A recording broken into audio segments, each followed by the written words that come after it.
When the Transcontinental Railroad was built through the American West and in the rugged remote area of what is now Wyoming, there was one thing the railroad needed that was in heavy demand: coal.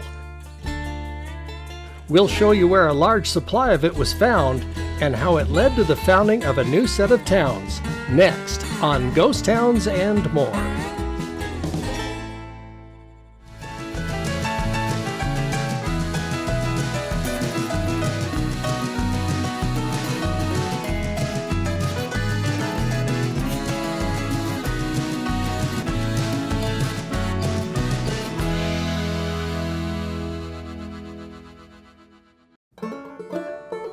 Located in a wind-swept area and at a high elevation of over 7,000 feet in southwestern Wyoming is where a coal discovery started a tent mining town where there were so many white tents at first, the people called it White City. The canyon where this all started was called Horse Thief Canyon due to its isolation from the law, and it had natural rock formations that made it easy for thieves to corral their stolen animals. When the railroad was built through southern Wyoming, the steam engines needed an abundant supply of water and coal.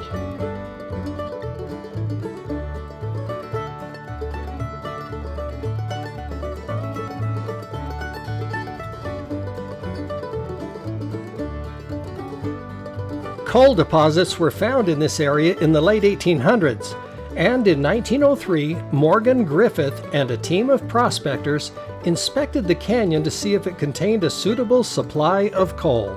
They weren't disappointed, as Wyoming was known to have more bituminous coal than any other state in the nation, perhaps more than all the European nations combined.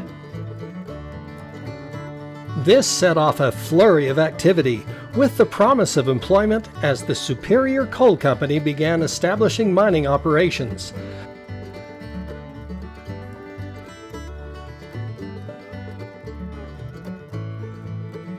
The new company town was called Superior, while an adjacent privately owned town was named South Superior.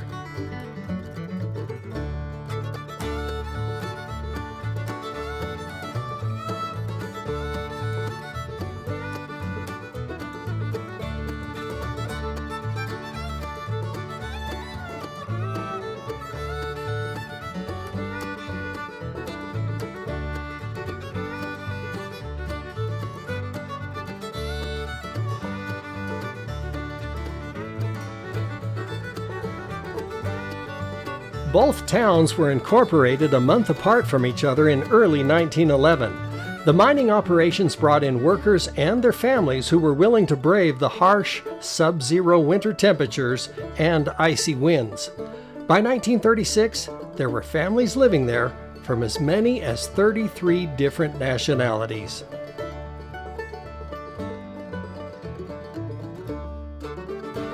Both towns continued to grow, and with company-owned facilities, there were amenities to keep families entertained. The demand for coal supplied the revenue to maintain 2 banks, a laundry, a skating rink, a dance hall, bowling alley, novelty stores, a blacksmith shop, and in 1909, an opera house was built by the Union Pacific Coal Company. The Superior Coal Company and Union Pacific Coal Companies merged in 1916.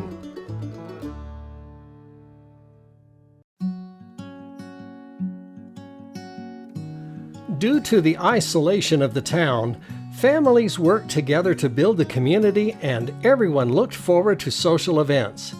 But despite that remoteness, the people of the town were not immune to the tragic consequences of World War I and the Spanish flu epidemic that claimed many lives. In 1912, a theater was built in town, and at that time, movies were silent pictures and accompanied by someone on a nearby piano. During the Prohibition era, some folks were making moonshine in the lower level of the Golden Rule store when an explosion occurred, causing it to collapse.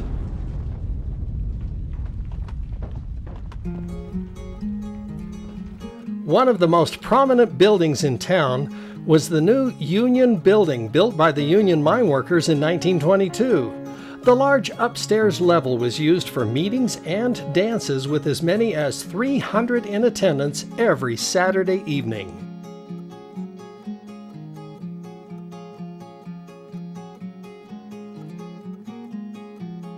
One of the drawbacks of living in Superior back in the day was the lack of water. Water supplies had to be brought in by tank.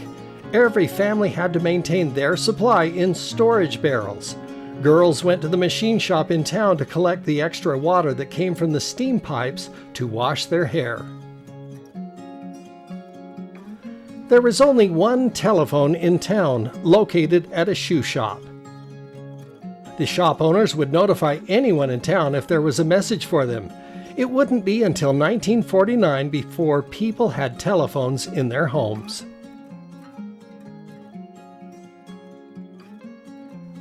On October 24, 1936, residents were enjoying a football game when the large mining tipple at the end of town caught fire. Firefighters were not able to save the structure, so everyone paused to watch the inferno.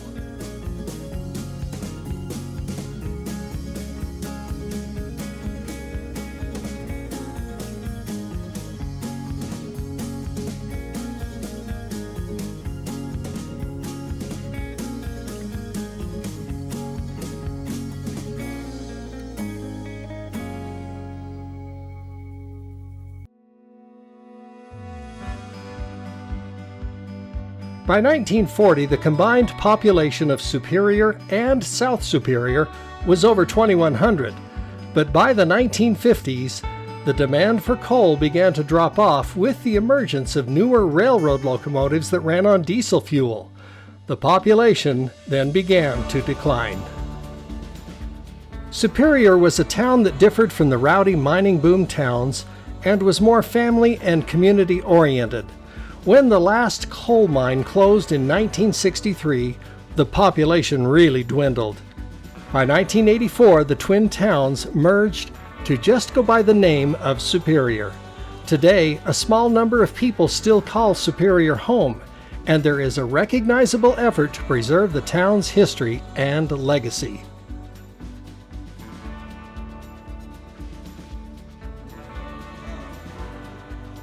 The ruins of the old Union Hall are carefully preserved, and visitors can tour the remains and view the interpretive signs, as well as other sites that have been carefully preserved for the enjoyment of all who visit.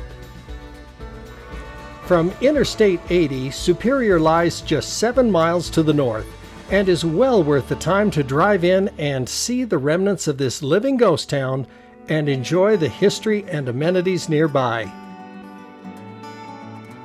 There are mining structures and buildings, artifacts, churches, and other memorabilia that reflect the pride of Superior residents and the legacy and contribution their town made to the building of our country.